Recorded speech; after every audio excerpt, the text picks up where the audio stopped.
नमस्कार। हमारा देश और पूरा विश्व आज कोविड-19 की चुनौती का सामना कर रहा है। कोविड-19 अभी खत्म नहीं हुआ है। ऐसे में हमारा फर्ज है कि हम सतर्क रहें। इसलिए जब तक दवाई नहीं तब तक कोई ढिलाई नहीं। कोरोना से बचाव के लिए जरूरी है नियमित रूप से हाथ धोना, मास्क पहनना और आपस में उचित दूरी बनाए रखना। याद रखिए, 2 गज दूरी मास्क है जरूरी। खांसी, बुखार या सांस लेने में कठिनाई होने पर हेल्पलाइन नंबर 1075 पर संपर्क करें। नमस्कार बच्चों, मैं वंदना सक्सेना, उच्च माध्यमिक शिक्षक, शासकीय महात्मा गांधी उच्चतर माध्यमिक विद्यालय गांधीनगर, भोपाल। बच्चों, आज कक्षा 12वीं हिंदी विशिष्ट, जिसमें स्वाति, इसके अंतर्गत गद्य साहित्य का इतिहास और उसकी विधाएं, इसके बारे में हम विस्तार से चर्चा करेंगे। क्योंकि सबसे पहले जब भी हम निबंध, कहानी या कुछ भी विधा पढ़ते हैं तो हमें उसके इतिहास से परिचित होना आवश्यक होता है। उसी सिलसिले में हम प्रमुख विधाएं और गौण विधाओं के रूप में उसको लेंगे। तो बच्चों, अब हम आधुनिक गद्य के इतिहास के बारे में चर्चा करेंगे। आधुनिक युग गद्य साहित्य के विकास का युग है, जिसमें हमारी चेष्टाएं, हमारे मनोभाव, हमारी कल्पनाएं और हमारी चिंतनशील मन स्थितियां सुगमता पूर्वक व्यक्त की जा सकती हैं। यही कारण है कि आज गद्य साहित्य सशक्त अभिव्यक्ति के द्वारा विविध विधाओं के माध्यम से अत्यधिक लोकप्रियता प्राप्त करता जा रहा है। अब आता है अपना गद्य के विकास का विभाजन। भारतेंदु युग से पूर्व हिंदी गद्य के विकास को 2 भागों में विभाजित किया जा सकता है। नंबर 1 पर है प्रारंभिक काल। ब्रज भाषा के गद्य का प्रारंभिक रूप जैन ग्रंथों में मिलता है। नंबर 2 पर है विकास काल। खड़ी बोली के प्रयोग के साथ ही गद्य का विकास देखने को मिलता है। आधुनिक काल में खड़ी बोली में जो रचनाएं हुई, उनका सूत्रपात 19वीं सदी के प्रारंभ से होता है। साहित्य के क्षेत्र में भारतेंदु हरिश्चंद्र का आगमन एक महत्वपूर्ण घटना है। इनकी सबसे बड़ी देन है हिंदी को परिनिष्ठित रूप प्रदान करना। भारतेंदु जी के बाद हिंदी गद्य को सुव्यवस्थित और व्याकरण सम्मत बनाने में आचार्य महावीर प्रसाद द्विवेदी का विशेष योगदान है। उन्होंने सरस्वती पत्रिका के माध्यम से भारतेंदु जी के कार्यों को आगे बढ़ाया, क्योंकि उन्होंने सरस्वती पत्रिका का संपादन कार्य किया था द्विवेदी जी ने, और इसमें कई निबंधकारों को आगे बढ़ने का अवसर मिला था। अब आती है गद्य की प्रमुख विधाएं, क्योंकि विधाएं 2 प्रकार की होती हैं, प्रमुख विधाएं और गौण विधाएं। तो सबसे पहले हम चर्चा करेंगे गद्य की प्रमुख विधाएं। इसमें सबसे पहले आता है नाटक। अब नाटक से सभी परिचित हैं कि उसमें क्या होता है, क्योंकि ये एक दृश्य काव्य है, इसे देख करके हम आनंद लेते हैं। तो हम इसके बारे में संक्षिप्त में समझें। नाटक एक ऐसी अभिनय परक विधा है जिसमें संपूर्ण मानव जीवन का रोचक एवं कुतूहल पूर्ण वर्णन होता है। यह एक दृश्य काव्य है, इसका आनंद अभिनय देखकर लिया जाता है। अब नाटक का विकास किस तरह से हुआ, उसमें कौन कौन से कालों का विभाजन किया गया है, इस पर हम नजर डालें। सबसे पहला है भारतेंदु काल, जो 1837 से 1904 ईस्वी तक रहा है। इस काल में देश प्रेम एवं समाज सुधार की भावना से प्रेरित होकर प्रभावशाली नाटक लिखे गए थे। दूसरा विभाजन में आता है संधि काल, जो 1904 से 1915 ईस्वी तक रहा है। इस युग में भारतेंदु काल की धाराएं बहती भी रहीं और नवीन धाराओं का उदय भी हुआ। तीसरा युग आता है प्रसाद युग। इसे हिंदी नाटक साहित्य का विकास युग कहा जाता है। प्रसाद युग के नाटकों में समकालीन परिवेश का चित्रण किया गया है। चौथा युग आता है अपना वर्तमान युग। इसे प्रसादोत्तर युग भी कहते हैं। इस युग में समस्याओं से संबंधित नाटक लिखे गए हैं। अब इन नाटकों में कुछ ऐसी बातें होती हैं जो काफी महत्व रखती हैं, जैसे संकलन त्रय। संकलन त्रय नाटक की जान होती है और इसी के द्वारा महत्व उसका बढ़ जाता है। संकलन त्रय किसे कहते हैं? नाटक में प्रस्तावित स्थल, काल और कार्य की अनुविति ही संकलन त्रय कहलाती है, जो ये नाटक के लिए परम आवश्यक तत्व है। दूसरी एक और महत्वपूर्ण बात आती है नाटक के लिए, संवाद। कि नाटक में संवाद या कथोपकथन का महत्व क्या होता है, क्योंकि ये ना होंगे संवाद तो नाटक नाटक नहीं लगेगा, क्योंकि बातचीत और संवादों से ही उसके महत्ता बन जाती है। संवाद नाटक का प्राण है। नाटक में कथा वस्तु को संवाद शैली में ही प्रस्तुत किया जाता है। इसके 3 भेद होते हैं। पहला है सर्व श्राव्य, दूसरा है नियत श्राव्य और तीसरा है अश्राव्य।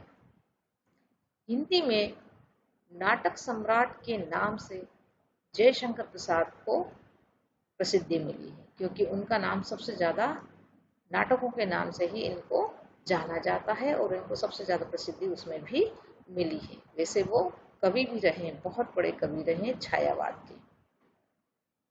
प्रमुख नाटककार और उनके खास जो नाटक हैं वो, सबसे पहले हम लेते हैं भारतेंदु हरिश्चंद्र, जिनका नाटक है वैदिकी हिंसा हिंसा न भवती। दूसरे हैं जयशंकर प्रसाद, जिनका ऐतिहासिक नाटक है चंद्रगुप्त और ध्रुव स्वामिनी। एक और है जगदीश चंद्र माथुर, जिनका कोणार्क नाटक है। फिर है उदय शंकर भट्ट, जिनका नाटक का नाम है मुक्ति पथ। अब दूसरा अपना प्रमुख गद्य की विधाओं में आता है स्थान एकांकी का।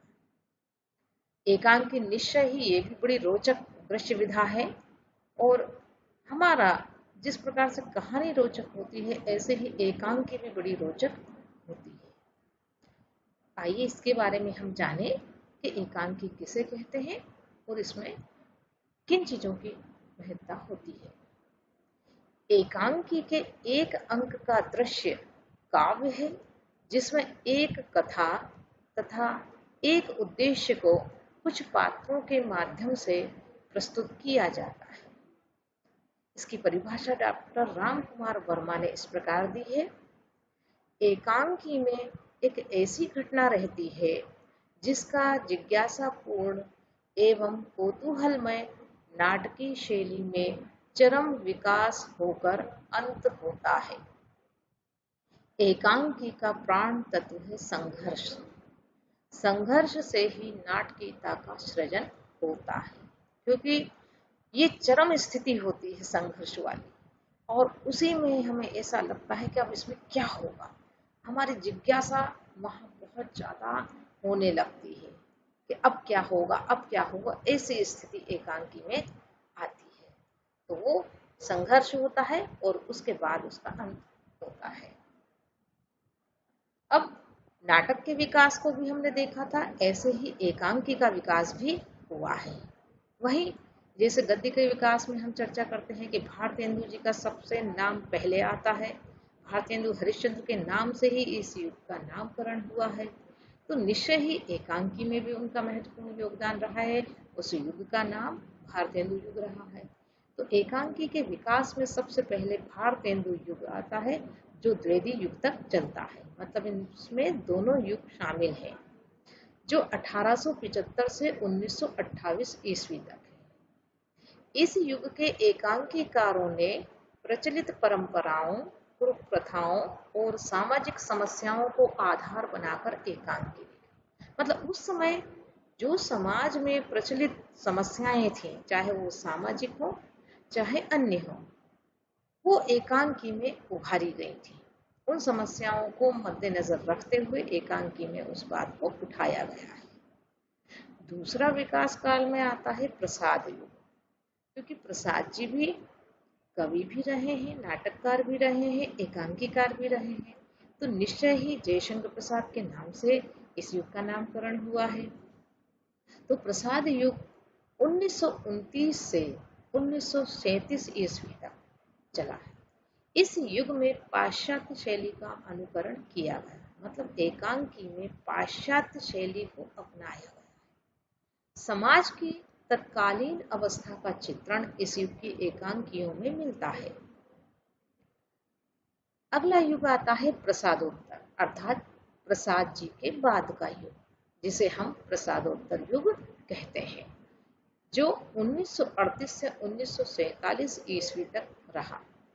इस समय एकांकी अपने यथार्थ रूप में सामने आया, क्योंकि उस समय की परिस्थितियां अलग चल रही थी। युद्ध की विभीषिका तथा बंगाल के अकाल ने एकांकीकारों को झकझोर दिया। मतलब जो देश में स्थितियां चल रही थी, विश्व में जो समस्याएं आ रही थी, उस समय एकांकीकारों में भी परिवर्तन देखने को मिला। फिर आता है स्वतंत्रता के बाद का युग, जिसे हम कहेंगे स्वातंत्र्योत्तर युग, जो 1948 से वर्तमान तक चल रहा है। इस युग के एकांकीकारों का दृष्टिकोण प्रगतिवादी था, मतलब धीरे धीरे देश प्रगति की ओर चल रहा था, तो एकांकीकारों का दृष्टिकोण भी वैसा ही बन गया था। पूंजीवाद के विरोध के स्वर मुखर होने लगे, क्योंकि पूंजीवादी व्यवस्था जो थी वो बढ़ने लगी थी, और जो सर्वहारा वर्ग थे, जो दुखी वर्ग थे, उनकी तरफ ध्यान नहीं था। इसीलिए पूंजीवाद का विरोध होने लगा था। इस काल में एकांकियों को राजकीय प्रोत्साहन भी मिला। अब आते हैं अपने प्रमुख एकांकीकार और उनकी लिखी हुई एकांकी। हमने खास खास लोगों को लिया, मतलब चुनिंदा एकांकीकारों के नाम हमने इसमें शामिल किए हैं, जिसमें हम पहले लेते हैं राधा चरण गोस्वामी, जिनकी एकांकी है भारत माता। जयशंकर प्रसाद, इनकी एकांकी का नाम है एक घूंट। ऐसे ही डॉक्टर राम कुमार वर्मा की एक ऐतिहासिक एकांकी है पृथ्वीराज की आंखें, जो पृथ्वीराज के ऊपर लिखा गया है। अगले हैं धर्मवीर भारती, इनकी एकांकी का नाम है नदी प्यासी थी।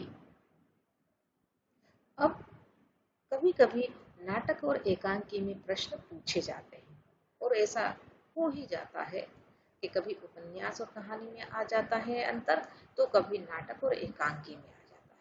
तो हम इसमें छोटे छोटे पॉइंट हमने लिए हैं, तो नाटक और एकांकी के अंतर को हम समझ सकते हैं। पहला अंतर हम लेते हैं, नाटक का आकार बड़ा होता है, जबकि एकांकी का आकार छोटा होता है।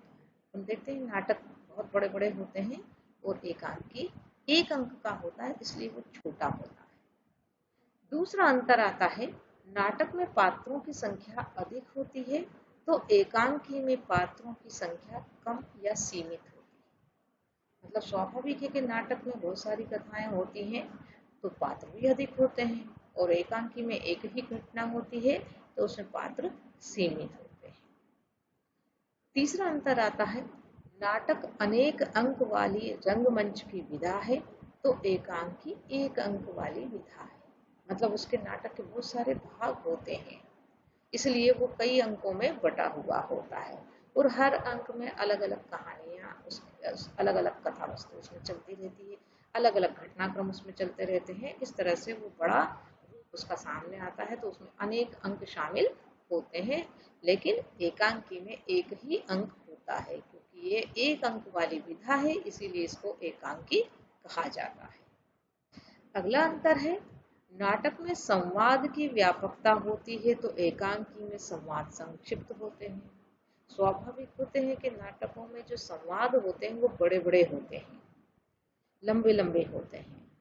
तो एकांकी में क्योंकि वो एक अंक का होता है, छोटा होता है एकांकी, तो संवाद भी उसमें संक्षिप्त होते हैं। पांचवें में हम देखें, प्रसाद कृत मतलब जयशंकर प्रसाद द्वारा जो लिखित है चंद्रगुप्त, ये नाटक है। तो प्रसाद जी ने एकांकी भी लिखी है, एक घूंट, तो हम इसको इस एकांकी में रखेंगे। चंद्रगुप्त तो नाटक में रहेगा, तो एक घूंट एकांकी में रहेगा। तीसरी प्रमुख विधाओं में आता है अपना उपन्यास। उपन्यास शब्द से भी भलीभांति सभी परिचित हैं और उपन्यास काफी चर्चित होते हैं, काफी रोचक होते हैं, लेकिन समय इसमें थोड़ा ज्यादा लगता है क्योंकि ये बड़ा होता है।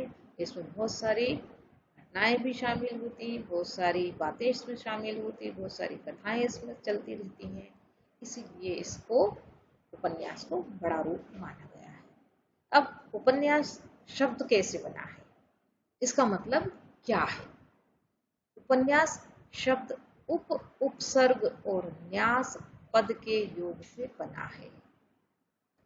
आप उपसर्ग प्रत्यय के बारे में जानते ही हैं, तो यहाँ पर जो न्यास शब्द है उसमें उपसर्ग लगा है, इसके योग से ये उपन्यास शब्द बना है, जिसका अर्थ है उप अर्थात समीप, न्यास मतलब रखना या स्थापित करना, अर्थात निकट रखी हुई वस्तु या वह वस्तु या कृति जिसको पढ़कर पाठक को ऐसा लगे कि वह उसी की है, उसी के जीवन की कथा, उसी की भाषा में कही गई बात है। उपन्यास मानव जीवन की काल्पनिक कथा है। प्रेमचंद जी ने भी इस उपन्यास की परिभाषा को परिभाषित किया है, जो इस प्रकार है। मैं उपन्यास को मानव जीवन का चित्र मात्र समझता हूँ। मानव चरित्र पर प्रकाश डालना और उसके रहस्यों को खोलना ही उपन्यास का मूल तत्व है। डॉक्टर भागीरथ मिश्र ने भी इसकी परिभाषा दी है, जो इस प्रकार है। युग की गतिशील पृष्ठभूमि पर सहज शैली में स्वाभाविक जीवन की एक पूर्ण झांकी प्रस्तुत करने वाला गद्य उपन्यास कहलाता है। इन्होंने भी अपनी परिभाषा में पूरी बात समाहित कर दी है। उपन्यास मानव जीवन का समग्र चित्रण है। हिंदी में सर्वप्रथम उपन्यास भारतेंदु काल में लिखे गए थे, जो इनमें कई प्रासंगिक घटनाएं भी होती हैं और बहुत सारी छोटी छोटी घटनाएं उसमें शामिल की जाती हैं। अब देखें हम उपन्यास का विकास, जिसे 4 कालों में विभाजित किया गया है। स्वाभाविक है कि हम उन कालों को संक्षिप्त में अध्ययन करें। प्रथम काल जो अपना आता है उसको प्रथम अवस्था कही गई है, जो 1850 से 1900 तक है। अब इसमें भी कुछ बातें ऐसी शामिल हुई हैं कि कुछ आलोचक इंशा अल्लाह खां द्वारा लिखित रानी केतकी की कहानी को हिंदी का सर्वप्रथम लघु उपन्यास मानते हैं, परंतु आचार्य रामचंद्र शुक्ल जी ने श्रीनिवास दासकृत मतलब उनके द्वारा जो लिखा गया है परीक्षा गुरु को हिंदी का प्रथम उपन्यास माना है। इस काल में कई उपन्यासों का अनुवाद भी हुआ। अब उपन्यास के विकास की द्वितीय अवस्था जो है वो 1900 से 1915 तक है। जो इस युग में मौलिक उपन्यास लिखने वालों में देवकी नंदन खत्री का नाम अत्यंत महत्वपूर्ण है। काफी चर्चित उपन्यास रहे हैं इनके और प्रसिद्धि उनको मिली है, जैसे चंद्रकांता संतति, नरेंद्र मोहनी और भूतनाथ आदि ऐसे तिलस्मी अय्यारी घटनाओं वाले उपन्यास उन्होंने लिखे हैं। ऐसे ही और भी लिखे गए उपन्यास हैं जो काफी चर्चित रहे हैं। अगली अवस्था आती है तृतीय अवस्था, जो 1915 से 1936 तक रही है। इस युग में उच्च कोटि के उपन्यासों की रचना हुई। स्वाभाविक है कि इसमें बहुत अच्छे अच्छे निबंध लिखे गए। प्रेमचंद इस युग के अग्रदूत तथा उपन्यास सम्राट थे। कभी कभी पूछ लेते हैं कि उपन्यास सम्राट के नाम से किसको जाना जाता है, तो प्रेमचंद जी का नाम आता है। जैसे नाटक के सम्राट के रूप में जयशंकर प्रसाद प्रसिद्ध हैं, ऐसे ही उपन्यास सम्राट के रूप में प्रेमचंद जी प्रसिद्ध हैं। उन्होंने आदर्श और यथार्थ का सुंदर सम्मिश्रण किया है। उन्होंने जैसे लिखा है सेवा सदन, प्रेमाश्रय, रंगभूमि, गबन, गोदान, कर्मभूमि, ये काफी प्रसिद्ध उपन्यास उनके रहे हैं। तो इसमें काफी विकास हुआ है, काफी अच्छे उपन्यासों की रचना इस युग में हुई है। इसी में अन्य उपन्यासकारों ने भी अपने अपने उपन्यासों को विकसित किया, बहुत सारे उपन्यास लिखे गए। अगली अवस्था आती है चतुर्थ अवस्था, जो 1936 से अब तक है। इस युग में जो कार्ल मार्क्स के भौतिकवाद तथा फ्रायड के मनोविश्लेषण का विशेष प्रभाव पड़ा। मतलब इस समय के उपन्यासों में भौतिकवाद और मनोविश्लेषण का प्रभाव पड़ा था।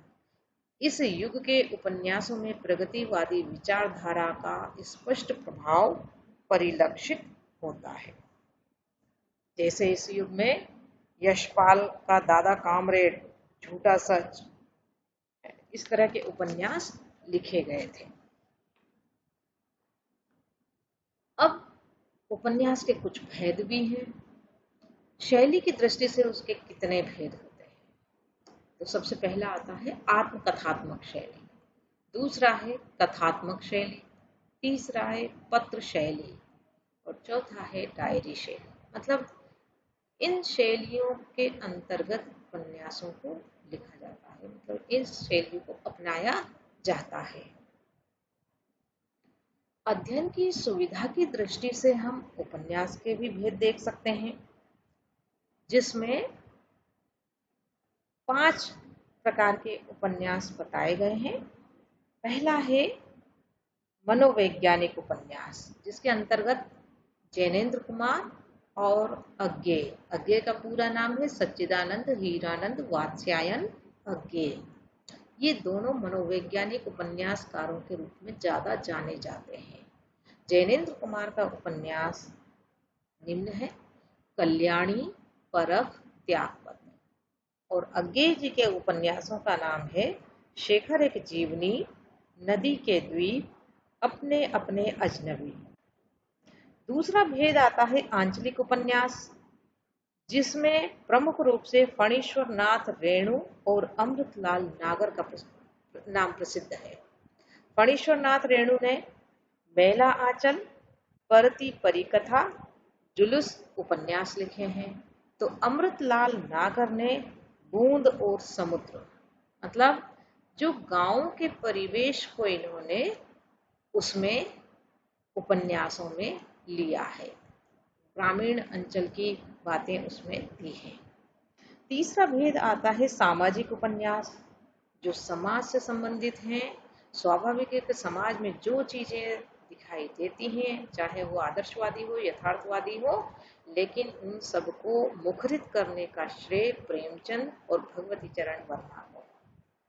प्रेमचंद जी के उपन्यासों में देखें तो गोदान, गबन, निर्मला, सेवा सदन, ये इनके चर्चित उपन्यास हैं। ऐसे ही भगवती चरण वर्मा के चित्रलेखा और टेढ़े मेढ़े रास्ते, ये उपन्यास हैं। चौथा भेद आता है समाजवादी उपन्यास, जो समाजवाद के समर्थक होते हैं। वो उस श्रेणी में यशपाल और नागार्जुन का नाम आता है। यशपाल के उपन्यास झूठा सच और दादा कामरेड है, तो नागार्जुन के उपन्यासों का नाम दुख मोचन और इमरतिया है। ऐसे ही पांचवा भेद जो है वो ऐतिहासिक उपन्यास, ऐतिहासिक पृष्ठभूमि को लेकर के उपन्यास लिखे गए हैं। उनमें वृंदावन लाल वर्मा और हजारी प्रसाद द्विवेदी का नाम प्रमुख है। वृंदावन लाल वर्मा ने विराटा की पद्मिनी, मृगनयनी, गढ़कुंडार, ये उपन्यास ऐतिहासिक लिखे हैं। हजारी प्रसाद द्विवेदी ने बाण भट्ट की आत्मकथा ऐतिहासिक उपन्यास लिखा है। किशोर अवस्था संबंधित समस्याओं के परामर्श हेतु समर्पित उमंग किशोर हेल्पलाइन के टोल फ्री नंबर 144225 पर संपर्क करें।